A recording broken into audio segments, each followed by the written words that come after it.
Зараз у нас такий не дуже добрий сезон, карантин, бачите, грипи, простуда і вірусники. Хочу поділитися таким препаратом фаталечком.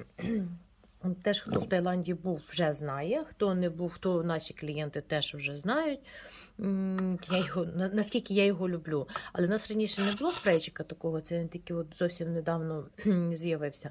Фаталай – це той самий спрей, те, що в таблетках, те і в спреї. Спрей для горлишка, до речі, дуже гірка штука. Не можу сказати, що вона смачна, але вона дуже дієва.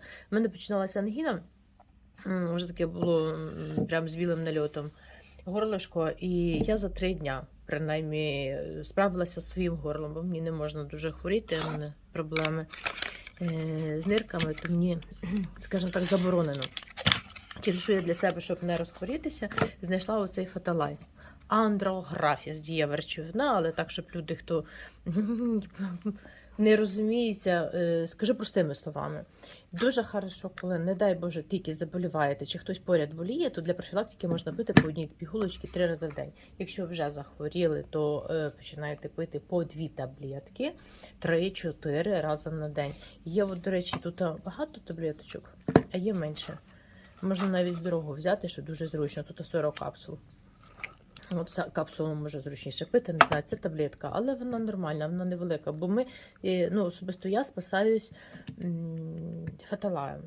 Трішун теж дієвий, хороший, але мені трішун не дуже можна, бо у мене як запальні процеси з нирками, то я не дуже можу трішун. А це мені дуже подобається фаталай. Я почала його пити в Таїланді, коли почала захворювати, мені порадили. І зараз тільки на фаталаї. Зверніть увагу, дуже хорошо працює, можна і дітям, і дорослим. До речі, це мені в Таїланді, я розказав, таєць. Він дає своїй дитині, давав, бо я запиталася, чим не лікує дітей. То він мені порадив його, бо я раніше його не знала. І він покращує імунітет, кстати, він є ще жовчогінний, кому треба, як хороший жовчогінний препарат. Подивіться, зараз я кажу, це буде як така знахідка для себе в аптеці, для всієї родини.